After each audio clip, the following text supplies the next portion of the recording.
Hey guys, and welcome back to this channel. In this video I'll be showing you guys how you can basically listen to your own playlist radio. So Spotify will kind of get songs that are similar to the songs on your playlist, and they'll create this Spotify radio for you, so you'll be able to listen to new songs. So if I go to retro here and I click on these three dots and then select where is it? Why can't I not find it now?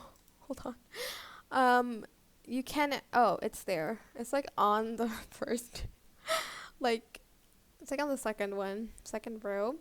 Go to playlist radio, and it's going to give you some songs and some other new songs, and it's going to kind of also put it not in that order, and it says more songs load as you listen, so you can just play it and it will play your playlist radio. That's it. I hope this tutorial was helpful for you guys. Don't forget to like, comment, share, and also subscribe to this channel if you haven't done that already. If you have any questions, just leave it in the comment section down below and I'll try my best to answer them all for you guys. Thank you so much for watching. Bye.